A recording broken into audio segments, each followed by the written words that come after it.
Бірақ қана сөйлемді оқысаңыздар есеп шығып тұр. Вот очень күшті болады. Педаль жіберіп қоясың да бүйтіп келе жатасың, тек тормозды тақпай жатасың, басып тормозды ұстасаң, тормозды жіберсең кетті андай. Бұл формуланы да жазып алыңыздар. Не істеген деген сұрақ қойып тұр. Біздің велосипедпен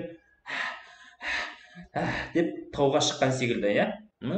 Дейсіңдер ма? Яғни сөйлем аяқталмай қалған. Айтпақшы, ағайларыңыз жыл соңына дейін YouTube каналға 2000 подписчик жинау керек. Сол. Ассалаумағалейкум достар. Бүгін біз сіздермен тест центрдің жаңа бір нұсқасын талдайтын боламыз. Қарап отырсаңыздар 4 қана жауаптық. Е нұсқасы болмайды. Соңғы жаңалықтарды естіген боларсыздар. Енді осындай есептерден құр қалмас үшін сіздер ағайдың каналына тіркеліп алыңыздар. Айтпақшы, ағайларыңыз жыл соңына дейін YouTube каналға 2000 подписчик жинау керек. Сол подписчиктерді жинау үшін сіздер де көмектесіңіздер. Ол үшін колокольчикті басып қойыңыздар, лайк басыңыздар және де кез келген осы видеоның астына комментарий тастап кетіңіздер. Ал ендеше біз бастаймыз. Бірінші есеп, екі жәшікке алмалар салынған, екінші жәшіктегі алма саны бірінші жәшіктегі алма санынан 3 есе артық. Екінші жәшіктен бірінші жәшікке 5 килограмм алманы салғаннан кейін екі жәшіктегі алма салмағы бірдей болды. Бастапқы кезде екінші жәшікте болған алманың салмағы дейді сұрақ. Яғни сөйлем аяқталмай қалған. Қарап отырсам, мен тест центрдің нұсқаларын талдап отырсам, көп мәтіндік есептер келіп жатыр. Оқушылар ұйықтамаймыз. Осындай есеп тақырыпты өтпесе де ағай апайларыңыз осындай нұсқалық талдауды көріп жүріңіздер. Себебі тақырыпта кездеспеген есептер, қарапайым есептер мәтіндік есептер болып келеді. Яғни тақырыпқа жатпайды, бірақ логикалық сұрақ ретінде келеді. Сондықтан осындайда нұсқа талдаған кезде біліп жатасыздар, және де сіздер де нұсқаны көбірек талдаңыздар. Енді бізге айтады, екі жәшік бар бізде. Бүгін қара ручкамен жазайын мен. Алдында қызылмен жазып жүргем. Екі жәшік бар. Бізде бірінші жәшік болсын, екінші жәшігіміз болсын. Жәшіктегі екінші жәшіктегі алма саны, яғни біз білмейміз қанша екенін, x деп алайық. Бірінші жәшіктен алма саны 3 есе артық. Ол қалай сонда? Егер де бірінші жәшікте 2 килограмм болатын болса, екінші жәшікте одан 3 есе артық болса, 6 килограмм. Яғни мен не істеймін? Бірінші жәшікті x деп алсам, екінші жәшікті 3x деп алам деген сөз ғой. Яғни мына x қандай да бір килограмм болатын болса, сол 3 есе артық деген сөз, 3x деген сөз. Екінші жәшіктен бірінші жәшікке 5 килограмм алманы салғаннан кейін екі жәшіктегі алма салмағы бірдей болды дейді. Қараңыздар. Мен аламда не істеймін? Бірдей болды деген сөз, екеуі теңесті деген сөз. Не істейді? Екінші жәшіктен 5 алманы алып тастайды да, сол 5 алманы бірінші жәшікке апарып қосады. Міне теңдеу өте оңай шыға салады. Енді есеп шығаратын болсақ, 3x мына жақтан x екінші бетке тең болады, екінші бетіне өткен кезде теріс таңбамен өтеді, яғни минус x болады. Мына жақтағы плюс 5 өзінің орнында тұра береді, бірақ мына жақтағы минус 5 тең болады екінші жағына ауысқан кезде плюс 5 болып ауысады. Сонда 10 болатыны қоссақ, 3x-тен x тазайтсақ 2x болады.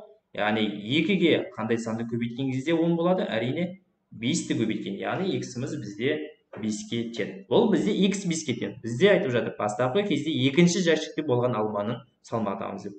Басында біз x деп қарасақ, бірінші жәшікті алдық, x деп. Яғни бірінші жәшік не болған екен? 5 килограмм болған екен. Ал екінші жәшік одан 3 есе артық болатын болса, 15. Осы бізден екінші жәшікті сұраған екен нұсқасы. Енді бұны теңдеу құрмай-ақ та шығаруға болады. Ол қалай? Қараңыздар. Жауаппен тексерейік, 12 деген жауап болсын бізде мысалы. Бүйтіп жазып аласыздар. Бірінші жәшік, екінші жәшік. Егер де екінші жәшігіміз 12 болатын болса, онда бірінші жәшік одан 3 есе кем ғой. Яғни ол 4 болады деген сөз. Жарайды, 4 болсын. Енді мен аламда мынадан 5 килограмм алып тастайым, ол 7 килограмм болады. Мына 4-ке 5 килограммды қосам, ол 9 болады. Екеуі теңесті ма? Теңескен жоқ. Яғни А жауабы емес. Енді мен 15 деп алып көрем.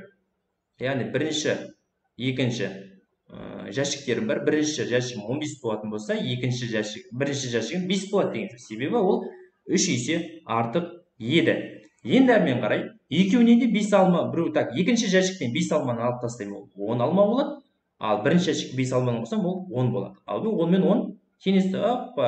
Жауап бізде В нұсқасы деп белгілеп кетесіздер. Қалған нұсқалар келмейді. С-да д да келмейді. Вот осылай өте оңай шығара салуға да болады жауап қою. Ал мына қызық есеп. Қария ай сайын зейнетақысының 20%-ын банкке 5%-ық жылдық үстемемен бір жылға салып, жыл соңында 252 мың теңге алған болса, қарияның ай сайынғы зейнетақы мөлшерін табыңыз дейді. Бізде мынандай формула бар. Яғни Б тең болады А жақшаның ішінде 1 плюс минус 1 бөлінген 100, жоқ 1 бөлінген емес, пи бөлінген 100, жақшасының үстінде n. Бұл жерде Б деп отырғанымыз соңғы баға, А деп отырғанымыз алғашқы баға. Егер де артатын болса қосамыз, егер де азаятын болса онда азайтамыз. Пи деген ол мына жерде пи тұрады. Пи бізде ол пайыз. Неше пайызға артып жатқан? 100-ге бөлесіздер. N деген ол неше жылға салады? Мысалы біздің есепте 1 жылға салады. Кейбір есептерде 4 жылға салады.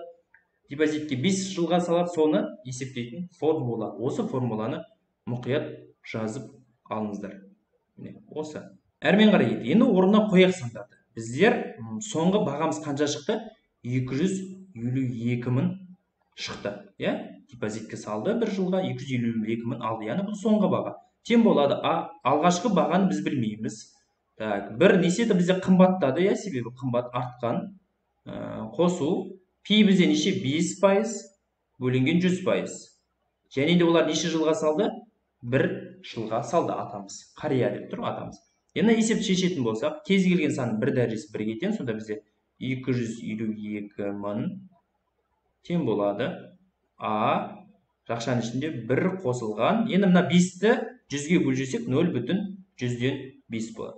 Бір дәрежені жазбай қояйық, кез келген сан бір дәрежесі бірге тең. Оны жазбаймын. Енді әрмен қарай, мұны бізде не болады? 252 мың тең болады. А көбейтілген. Жақшаның ішінде неше шығады? 1-ден 0,5 қоссақ, 1,100-ден 5 шығады. Енді А-ны табу үшін не істеймін? 252 мыңды бөлемін. Себебі мына жерде көбейтіп тұр. Кері таңбамен мына жаққа барған кезде ол бөлу болып барады. 1,100-ден 5-ке. Сонда ол А болады. Так, калькуляторымызды алып шығайық. Калькуляторды алып есептейін. 252 мыңды бөлемін 1,100-ден 5-ке. 240 мың. 240 мың. Яғни ата ол 240 мың салған. Bir жылда 240 мың салған. Ал бізге сұрақ не дейді? Ай сайынғы зейнетақысының мөлшерін табыңыз дейді. Яғни 240 мыңды біз не істейміз? Ол жыл сайын салып тұратын болсақ, ай сайын, яғни 12 ай бар деген сөз. Сол 240 мыңды 12-ге бөлеміз деген сөз. Яғни 240 мыңды бөлеміз 12-ге, себебі 12 айымыз бар бізде. Сонда бізден 20 мың шығады екен. 20 мың ол ата не істеген? Қария ай сайын зейнетақысын тек қана 20%-ын салған. Ай сайын бізге зейнетақыны тап деп жатыр да. Егер де біздің 20 мыңымыз ол 20% болатын болса, онда дәл осының 100%-ын табу керекпіз. Енді бұл 100%-ы неге тең екен? 100 мыңға тең екен. Енді пропорция арқылы тапсаңыздар да болады. 100-ді 20 мыңға көбейтесіздер, 200-ге бөлесіздер, сонда 100 мың шығады. Сонда жауап А нұсқасында тұр екен. Мына формуланы жаттап алыңыздар. Ағай, егер де осындай формуланы тағы да есеп шығарып көремін осы формулаға десеңіздер, онда менің Instagram парақшама жазыңыздар. Сол Instagram парақшада мен сіздерге есептерді жіберетін боламын. Әрмен қарай кеттік. Жарастың сынақ тестілеуден бір пәннен алған ұпайлары көрсетілген. Осылар болса, мысалы 15, 14, 13, 13, 11, 13, 15, 14 болса, осы сандық қатардың өзгеру құлашы мен арифметика ортасындағы. Өзгеру құлашы ол бізде өзгеру ауқымы деген сөз. Өзгеріс ауқымы. Өзгеріс ауқымы не істейді? Біз үлкен саннан кіші санды азайтатын едік. Яғни үлкен санымыз бұл қатарда неше? 15 болып тұр. Ең кішіміз қанша болып тұр? Ол бізде 11 болып тұр. Азайтсақ неше екен? Өзгеріс құлашы бізде 4 екен. Яғни 4 деген жауап бар ма екен? А нұсқасы емес, В нұсқасында бар, С нұсқасында жоқ. Яғни В немесе Д болуы мүмкін. Енді бізге екінші сұрақ қояды, арифметика ортасы. Арифметикалық орта немесе орташа ұпай деп келеді. Оны біз қалай табамыз? Берілген сандық қатардың барлығын бір-біріне қосамыз. Сандық қатарда тұрған сандардың барлығын қосамыз. 13, 13, 11, 13 шатасып кетпеңіздер тек қана. Бүйтіп сызып отырыңыздар есепте. Бәрін қосып отырсаңыздар, мына 13-ті қосып, 15 пен 14 қалды. Қосу 15, қосу 14. Енді бұл жерде неше сан бар? Шатасып тұрсам, міне 1, 2, 3, 4, 5, 6, 7, 8 сан бар екен. 8-ге бөлу керек біз. Ал көрейік, калькуляторды аламыз тағы да. 15-ті қосамыз 14-ке, қосамыз 13-ке, қосамыз 13-ке, қосамыз 11-ге, қосамыз 13-ке, қосамыз 15-ке, қосамыз 14-ке. Және де оны нешеге бөлеміз? 8-ге бөлеміз. 13 бүтін 10-дан 5 шығады екен. Бұл бізде, опа, міне д нұсқасында екен. В нұсқасы, д нұсқасы бізде үміткер еді, соның ішінде д нұсқасы дұрыс екенін таптық. Арифметика ортасын тапқаннан кейін. Әрмен қарай, заңдылықты анықтап белгісіз санды табыңыз дейді. Үлкендетіп жазайын, 12 тұр, 13 тұр, 15 тұр, 19 тұр. Мына жерде бір сұрақ белгісі тұр, әйтеуір мына жерде 43 тұр. Енді не істеген деген сұрақ қойып тұр. Былай істеген сияқты 12 мен 13-тің арасында 1 қосқан, одан кейін 13 пен 15-тің арасында 2 қосқан, 15 пен 19-тың арасында 4-ті қосқан, не істеген 19 пен келесі сан арасында 8-ді қосады деген сөз. Бәрін 2-ге көбейтіліп жатыр ғой, 2-нің көбейтіндісі. Значит, мына жерде бізде 27 тұрады деген сөз. 27-ге нешені қосады? 8-ге 2-ні көбейтсек 16-ны қосады, сонда 43 шығады екен. Онда біздің заңдылығымыз дұрыс. Сұрақ белгісінің орнында, жұлдызшаның орнында 27 деген сан тұрады деген сөз. Онда есепті көбірек шығарыңыздар. Заңдылықты анықтаңыз деген өте көп келеді есептер. Міне тағы да бір есеп. Заңдылықты пайдаланып жұлдызшаның орнына тиісті санды жазыңыз дейді. Ал қалай шығарамыз бұл жерден? Осындай есептер келсе қиналмаңыздар. Көбірек есеп шығарсаңыздар, онда сіздерге жеңіл болады. Не істеген екен дейміз ал. Так, бұлай көбейтіп көрейік. 8 бен 4-ті көбейтіп болмайды, Так, қалай істесек болады екен? 6 мен 3-ті көбейтсек 18, 18-ді 2-ге бөлсек 9. 4 пен 2-ні көбейтеміз 8, жоқ болмайды. Бұлай істесек бола ма екен? Екеуін қоссақ, мына екеуін, 4 пен 2-ні. Осы 8 болады. Және осы 6 болады, қоссақ 6 болады. Осы мына 8-ге қоссақ 14 шығады. Көрдіңіздер ме? Так, мына 3 пен 6-ны қоссақ 9 болады, 9-ға 9 қоссақ 18 болады. Бәрін қосамыз деген сөз, 5-ті қосамыз 10-ға, және де қосамыз нешеге? 15-ге, значит, бұл жерде 30 тұрады деген сөз. Барлығын қосамыз ғой, 2-ні 4-ке, және 8-ге қосамыз 14 шығады, 3-ті 6-ға, одан кейін 6-ны 9-ға қосамыз, сонда 18 шығады, 5-ті 10-ға, сосын 15, сосын мына 15-ге қосасыздар. Сонда екен, 2-ні 4-ке, 4-ті 8-ге қосасыздар деген сөз. Іздейсіздер ғой. Нақты формула жоқ бұнда. Тор көзді 1 см 1 см деп алып, анар кестелеген қызыл көк жіптердің ұзындықтарының қосындысын табыңыз дейді. Яғни бір тор көз, мынадай тор көз. Ол бізде 1-де-1, яғни 1 см деген сөз ғой ұзындығы.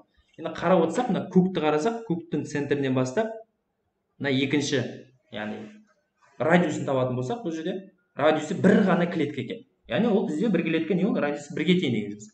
Ал берілген шеңберіміздің ұзындығын былай мынандай формулада С тең болады 2πr. Бұл формуланы да жазып алыңыздар. Керек болады. Шеңбердің ұзындығын табыңыз, сақинаның ұзындығын табыңыз десеңіздер, осы формуланы қолданасыздар. Так, бізде π тұрақты 3-ге тең r-ді тауып алу керек. Яғни бірінші сақинамыздың ұзындығын тауып алатын болсақ, С1 деп жазып қояйық. 2 көбейтілген π 3-ге тең, және r неге тең деп айттық? Бір ғана клетка, яғни бір ғана тор көз, ол бізде мына есептің басында тор көзді 1-де-1 деп алыңыз деп тұр. 1 деп алам. Яғни бұнда бізде бірінші шеңбердің ұзындығы көк шеңбер. Көк деп жазып қояйық мына жерде. 6 см екен. 6 см ма, метр ма? 6 см екен. Жауапты сантиметр метр. Екінші 2 көбейтілген 3, яғни 2π, π бізде тұрақты, π берік болған сіздерге. Енді бұл жерде қарасаңыздар, центрден бастап екінші бір шетіне баратын болсақ, радиус шығады. Ол жерде радиус қарасаңыздар 2 клетка тұр, яғни ол 2 см деген сөз. Мұнда көбейтсек, бұл бізде 12 шығады. Ол бізде қызыл екен. Енді істеймін мен қызыл мен көк жіптердің ұзындықтан қосындысын таптым. Біреуінікі 6, біреуінікі 12, қосындысын тапсам 18 екен. Есеп өте оңай шыға салады, бірақ кейбіреулерге қорқынышты бұл көрінуі мүмкін. Әрмен қарай кеттік. Дейсеңдер ма? Не есеп мынау деп, анау ұбт-да кейде осындай есеп көрген кезде көз алдамшы болады. Көз қорқақ, қол батыр деген сияқты әңгіме осыдан туған ғой. Сен психологически сынып қалуы мүмкінсің да осындай моментте. Сөйлемді оқы, өзінің оқығаны үміт арт, үміттен, сұра, талпын, еңбектен, содан кейін бұл есептер саған оңай болып көрінеді. Периметр 90 метр болатын дұрыс бесбұрыш пішінді ойын алаңының әр бұрышында бір ойыншылар тұр. Осақ қана сөйлемді оқысаңыздар есеп шығып тұр. Бірақ қана сөйлемді оқысаңыздар есеп шығып тұр. Ойын алаңының ішінде П нүктесінде тұрған төреші А және Б нүктелерінде тұрған ойыншылардан бірдей қашықтықта тұрғаны белгілі болса, осы қашықтықты табыңыз дейді. Яғни П-да бізде төреші тұр, Б-да ойыншы тұр, А-да ойыншы тұр. Осылардың арақашықтығын тап дейді. Қандай қарашықты олар қарап тұр дейді. Мен жаңа айттым ғой есептің басында. Бір ғана сөйлемнен есеп шықты, бірінші сөйлемнен бастап. Периметрі бізде 90 сантиметр екен. Дұрыс 3 бұрыш деп, дұрыс 5 бұрыш деп жатыр. Дұрыс 5 бұрыш деген сөз жаттап алыңыздар, мұқият тыңдаңыздар. Құлақтарын тосыңдаршы, мен жәлеп айтамын.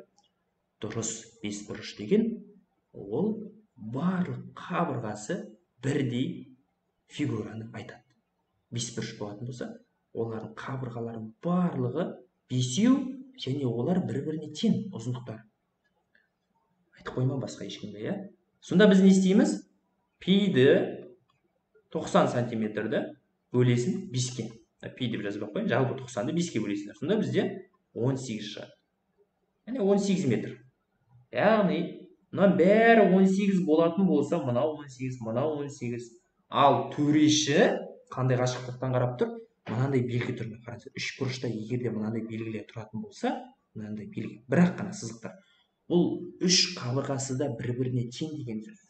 Ал егер 3 бұрышта былай тұратын болса, мына 2 қабырғасы бірдей, мына екеуі тұратын болса, қараңдар. Мына екеуінде бір-бірден тұрды, мына жағында және мына жағында. Бірақ мына жағында екеуі тұр. Яғни бұл бізде анау бүйір қабырғалары ғана тең, ал табаны тең емес деген сөз. Басқа сан болады деген сөз ғой бұл.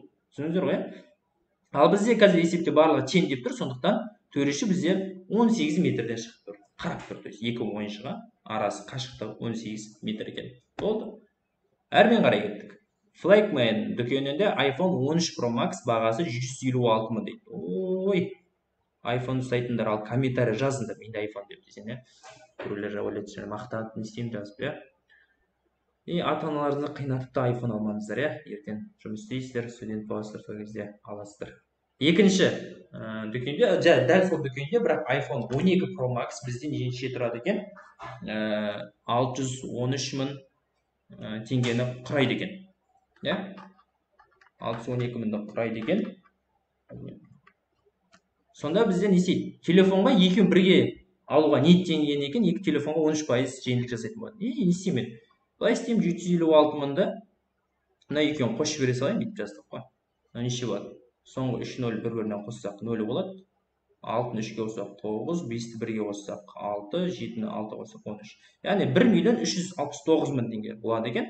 Солның мен 13%-ын таба салсам жеткілікті. 13 мың. 1.369 мың. 9 мыңның, бұл бізде 100% болып тұр. Екеуін 100%-ға алса, соның 13%-ына скидка жасайын деп тұр. X қанша деп пропорция арқылы тауып тұр. X табатын болса, бізде былай істейміз. 136 мың. 1.369 мыңды көбейтесіздер 13-ге, бөлесіздер 100-ге. Мына 100-ні 2 нөлімен, мынаны 2 нөл қысқарып кетеді. Тек қана неше қалып кетті бізде. 13-ні 690-ды көбейтесіздер 13-ге. 177 мың 970. 177 мың 970 теңге неше жасаған екен? Үнемдейді екен скидкадан. Міне жауап нұсқасында. Бір айдағы 30 күн. Бір айда 30 күн деп белгілеп қойған. Негізі кейбір айларда 31 күн қой. Ауа райының құбылысы бағанда диаграммада пайызбен көрсетілген. Осы мәліметке сүйеніп, бір айдың неше күні ашық, бұлтты және жаңбырлы болған тамыз. Өте оңай. Диаграмма қарасақ, 30 күні 50% ашық дейді. Яғни 30-дың жартысы 15 қой. Яғни ашық қанша күн ашық болған екен? Ой, дұрыс айтасыздар. 15 күні бізде ашық болған екен. Енді бұлтты жаңбырлы, енді қалған 15 қалды, соның 30%-ы және 20% дейді. 30-дан 30% ол қанша болады? Егер 10% бізде 3 болатын болса, 30% тағы да 3, яғни бұлтты күн 30% бізде 9 болады. Бұлтты бізде 9 күн болады да, ал жаңбырлы күн, жаңбырлы бізде 20%, ол бізде 6 болады. Қалай таптым дейсіңдер, иә? Қара, мен бірінші оңай есептеп алу үшін мен былай істедім. 30-дан бірінші 10%-ын тауып алдым. Кез келген санның 10%-ын табу үшін сол санды 10-ға бөле салсаңдар болады. Яғни 10% ол бізде 3-ке тең. Енді 30% деген сөз осының тағы да 3 деген сөз ғой. 10-ның 3 деген сөз, яғни 3, яғни 3-ін қоссаң 9 болады міне. Соған сан. Ал 20% осындайдың 2, яғни мына 2 болады, ол 2-ін қоссаң 6 болады. Барлығын қоссаң 30 күн шығады. Яғни бізде 15, 9, 6. Біреуін есептесем де жеткілікті екен, онда жерде жауапта шыққан 15 деген сан біреу-ақ қой. Я, жауап В нұсқасында болады екен. Кеттік. 10 сынып оқушылар арасында сүйікті пәнді анықтау мақсатында сауалнама жүргізіп, нәтижесі кестеге жазылды. Рейтингісі ең жоғары пән рейтингісін процентпен көрсетті. Әрине физкультура шығар, ең көп жинаған. Так, барлығын қосайық, бірінші қанша оқушы бар екен тауып алайық. 15 оқушы бірінші пәнге, 12-ші оқушы екінші пәнге, 11 оқушы үшінші, 12 төртінші пән, 5-ші пәнге 10 оқушы берген екен. Сонда 27, 38, 50, 60 оқушы бар екен. 60 оқушы. Соның 60 бізде 100% болатын болса, ең көбі қанша? Бізде бірінші пән ол 15 қой. Яғни 15 ол осы 100-ден қанша пайызы деген сөз. Тағы да пропорция бізде x тең болады. 15-ті қарама қарсы тұрған санға, яғни үстіндегі санға көбейтесіздер 100-ге, 60-ға бөлесіздер. Сол кезде бізде неше болады? 25% бола ма? 115-ті бөлесін 60-ға.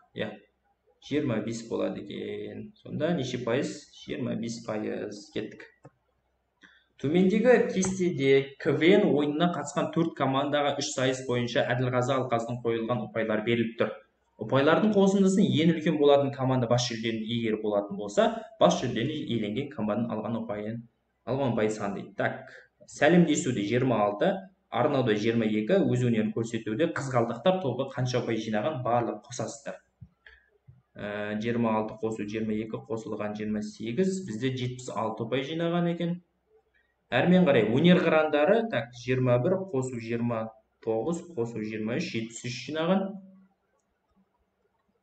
Әрмен қарай 21 қосылған 26 қосылған 25, 72 ұпай жинаған екен. Бұл бізде Қазақ ұлттық университетінің ұландары дейді, 75 ұпай, 100 ұпайы бізде 24 қосылған 28 қосылған 23 ұпай, 75. Ең көп қайсы екен? 76 ұпай жинаған, ол бізде қызғалдақтар. Қанша ұпай жинаған екен? Міне, Д нұсқасын жинаған екен. Кеттік. Тіктөртбұрыш тәріздес гүл егілген алқаптың ұзындығы 12 метр. Жарайды, гүл еккен екен. Тіктөртбұрыш тәрізді дейді. Былай тіктөртбұрыш салайық. Ұзындығы мынау бізде, ұзындығы 12 метр дейді. Ал оның жанында көкөніс егілген квадрат пішінді алқаптында. Квадрат деген барлық қабырғалары тең. Квадрат пішінді қабырғасы тіктөртбұрышты енінен 1 метрге кем. Яғни квадрат пішінді санның қабырғалары көкөніс егетін алқаптың. Мына тіктөртбұрыштың x білмейміз бұның қабырғасын, енін. Сол енінен 1 сантиметр кішкентай деген сөз, 1 метр кішкентай, x-1 деген сөз қабырғасы. Квадрат пішінді алқаптың қоршауы тіктөртбұрыш пішінді алқаптың қоршауының 10 метрге кем, тіктөртбұрыш енін табылды. Өте оңай. Яғни мына периметрдің формуласы қалай болады? Периметр тең болады 2 көбейтілген а қосылған б, ал мынаның периметрі 4а. Енді қосайық. Мынаны бізде орнына қоятын болсақ, периметр неге болады? 2 жақшаның ішінде 12 қосылған x квадрат пішінді алқаптың қоршауы тіктөртбұрыш пішінді алқаптың қоршауының 10 метрге кем дейді. Яғни тең болады. Мынау бізде а x-1-ге тең, яғни 4-ті көбейтемін x-1-ге, және де оған 10 метрді қосам. Сол 10 метрді қоссам, ол мынау немен тіктөртбұрышты пішінді алқаптың несімен теңеседі. Периметрмен теңеседі. Сонда тіктөртбұрыш енін табымыз дейді. Енді мына есептеп көрейік. 24 азая қосылған 2x болады, яғни сыртында тұрған, жақшаның сыртында тұрған 2-ні жақшаның ішіне әрқайсысын жеке-жеке көбейтемін. Дәл солай 4-ті де солай істеймін. 4x минус 4 болады, плюс 10. Плюс 10 солаймен тұра береді. Мына жерде амалды орындасақ, 4х, мына жақтағы плюс х, мына жаққа минус 2х болып барады. 24 өзінің орнында тұра береді. Минус 4 плюс 4, ал плюс 10 минус 10 болып барады. Мына жақтан 18 шығады, мына жақтан 2х шығады. Х бізде нешеге тең болады? 9-ға тең болады. Себебі 2-ні нешеге көбейтсең 18 шығады, 9-ға көбейтсең. Болды. Яғни бізде басында х деп кімді алдық? Тік төртбұрышының енін алдық қой. Сол бізде 9-ға тең деп жатыр бізде. Ал квадраттың қабырғасы нешеге тең екен? 8-ге тең. Себебі ол 1 метрге кем. Әрмен қарай. Катер өзен ағысымен 18 км жүрген соң, өзен ағысына қарсы 20 км жүріп, барлық жолға 2 сағат жұмсады. Катердің тынық судағы жылдамдығы 20 км сағат, ағысының жылдамдығын табуға арналған теңдеуді көрсетіңіз. Ай дедім ба? Мына есеп неге келіп деп айттым ба? Ондай болмайды барлығы, иә? Жанып тұру керек қой, есеп шығарған кезде. Өзен ағысымен дейді. Так, өзен ағысымен деген сөз қараңыздар. Бізде мына жерде бір өзен ағып жатса, былай. Етіп, иә? Мына жаққа ағып жатса. Оған бет катер келе жатса, катер болатын болса, мына жерде бір катер болатын болса, ол мына жаққа қозғалып келе жатса, ол не істейді? Өзінің жылдамдығы бар, және де өзеннің жылдамдығы бар. Екеуі өзенде ағып жатыр ғой, себебі сарқырайды, ол ағады ғой. Сол кезде ол өзен ағысымен сәл тез қозғалады деген сөз. Андай болады ғой. Кішкентай кезімізде билік тебеміз ғой.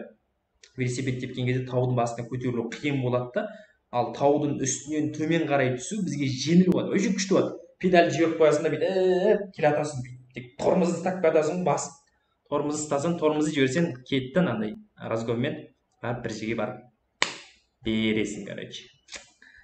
Вот солай. Сол секілді мына өзен ағысы катердің ағысымен жүретін, катер өзеннің ағысымен жүретін болса, оған өзен ағысының жылдамдығы қосылып, сәл жылдамдық көбейеді. Ал егер ол өзеннің ағысына қарама-қарсы жүретін болса, онда жылдамдық азаяды. Біздің велосипедпен деп тауға шыққан секілді, иә? Себебі бізде таудың биіктігі бізге әсер етіп жатыр, иә? Немесе желге қарсы жүрген секілді ғой. Желге қарсы жүрсең, жел алдынан соғатын болса, шаршатады сені деген, иә? Сол сияқты ғой, короче. Көп сөйлеп кеттім, есепке көшті. Короче, былай болады. Вита деген формуланы сіздер білесіздер. S тең болады, V көбейтілген Т. Енді бұл бізде егер де катердің жылдамдығы өзен ағысымен қозғалатын болса, онда ол өзеннің ағысына қосылады. Қосылып, екеуі Т-ға көбейтіледі. Т1-ге деп айтайықшы. Ал егер де ол өзен ағысына қарсы жүретін болса, ол өзеннің жылдамдығын одан алып тастаймыз. Сосын Т-ға көбейтеміз. Т2-ге. Енді бізге қарасаңдар есепте X-пен берілген өзеннің жылдамдығы мен X-пен белгілеп алайын. Яғни V катер қосылған X болады Т1 дейді. И мынандай жақта да сол V-кі азайтылған X ақшаның ішінде Т2 дейді. Енді біз не істейміз? Мына жерде айтып тұр, бізде барлық жолға 2 сағат жұмсаған. Яғни екеуі барып келуіне 2 сағат жұмсаған. Мына екеуін қоссам Т1 мен Т2 шығыр. Енді бұл жерде екеуде S шығады, яғни бұнда жылдамдықтар бірдей ғой. Жүрілген жол бір ғой. Сондықтан бұл жерге былай істеймін. Қазір катердің жылдамдығын беріп қойған, бізде катер тынық суда тұр. Тынық су деген сөз ешқандай кедергі жасамайтын жер. Яғни ол жер тұп-тұнық. Тек қана катер өзінің жылдамдығын жүреді деген сөз. Тынық судағы жылдамдық, яғни ол өзінің жылдамдығы деген сөз. Сонда 20 қосылған X Т1 болады. Ал мына жақта 20 азайтылған X бізде Т2 болады. Енді осы 20 қосылған X, 20 азайтылған X-ке ұқсайтын бір сан жер бар ма? Ол бізде қайсыған ұқсайды? Бізде А нұсқасына ұқсап қалады, иә? А нұсқасы болуы мүмкін, В нұсқасы емес. Себебі екеуінің қосындысы 2-ні беру керек, ал мына жерде 2 деген сан жоқ мына жерде. Және Д емес, анда Д болып қалуы мүмкін. Енді не істейміз біздер? Біздер катер өзен ағысымен 18 км жүрген, сосын өзен ағысына қарсы 20 км жүрген. Яғни ол бізде біріншінің ұзындығы 18 км деген сөз, екіншінің ұзындығы 20 км деген сөз. Енді бұл жерде Т1-ді табатын болсам не болады бұл жерде? Т1-ді тапсам S бөлінген V болады. Яғни 18 бөлінген 20 плюс X болады. Ал мына жақтан Т2-ні табатын болсам, ол бізде S бөлінген, яғни 20 бөлінген 20 минус X болады. Және де екеуінің қосындысы Т1, Т2-ның қосындысы нені береді? Бүйтіп жазып қояйық. Т1 қосылған Т2 бізде 2 сағатты береді. Себебі барлық жолға 2 сағат жұмсады деп тұр ғой. Сонда бұл екеуінің қосындысы нені 2-ні беру керек. Яғни формула бізде қалай болады деген сөз? 18 бөлінген 20 қосылған x қосылған екеуінің барлық жол қасиеті 2 сағат кетті. 20 и астында 20 минус x бұл тең 2-ге деген формула болу керек. Бұл бізде А нұсқасында тұр, иә. А нұсқасында тұр, иә. И бізде мына жерде Д нұсқасы келмейді. Д нұсқасы көбейтіліп қойған. Бұл нұсқа болмайды. С нұсқасы болмайды, арасында азайту тұр. Ал бізде барлық жолға 2 сағат кетсе, яғни баруына да келуінде уақыттар бір-біріне қосасын деген сөз. Кеттік. Есеп бізде ребусқа берілген. Тен Т Е Н деген бізде нені беріп тұр? 7, 2, яғни бізде 3. Осы есепті осылай қатармен баған түрін жазып алған ыңғайлы болады. Т 7-ге тең, яғни буфентас дегенді бүйтіп жазып қояйық. Буфентас деген сөзді тап деп жатыр ғой бізге. Буфентас. Енді бізде Т-ның 7 екенін, Н-ның 3 екенін, Е-ның 2 екенін таптық. Енді есептің жауабы 237 дегенді А нұсқасына көріп тұрмын, 237 деген. В нұсқасына 237 деген көріп тұрған жоқпын. С нұсқасына 237 деп көріп тұрмын. Мынадан көріп тұрған жоқпын. А нұсқасы болады деген сөз. Қалған әріптерді іздемей ақ қойыңыздар. Осылай тауып ала салдық. Бастапқы емес, жалпы берілген есептің біріншісіндегі тен деген сөз 723 екен да. Т 7-ге, Е 2-ге, Н 3-ге. Соны алдында буфентас деген жердегі Е-ның, Н-ның, Н-ның, Т-ның орнына қоя салып болды. Есеп шыға салады. Ал соңғы есеп бізде суретте қоршалған шағын орман алаңының сызбасы берілген. Орман алаңы қоршауының периметрін табыңыз. Периметр деген сөз сыртқы қабырғалардың барлығын қосасын деген сөз ғой. Енді бізде не болып тұр? Барлығын қоссақ 4-тен басайық. 4 қосу 2 қосу 2, яғни мынаны қостым. Одан мынаны мынаған қосым. Сырт қабырғалар мынаны мынаған қосу керекпін. Қосу түбір асты 3. Қосылған G. Оппана, G дейді ғой мына жерден. Қосу G дейді. Мен G-ді табу керекпіз ғой бізге. Яғни қоссақ неше болады? 3-ен қоссақ 8, қосылған түбір асты 3, қосылған G дейді. Бұл есептің жауабында барлығында 8 қосылған түбір асты 3 деген қайсысы? В нұсқасында жоқ, алып тастайын. Оппа, В нұсқасында жоқ, қалған барлығында бар екен. Енді мен G-ді қалай табамын? Мына қарасаңыздар, мынандай белгі салып қойған бұл жерге. Бұл нені білдіреді? Бұл бізде тік бұрышты үшбұрыш, бұл жерде Пифагор теоремасы ойнап тұр деген сөз. Яғни бұл жайнап тұр деген сөз.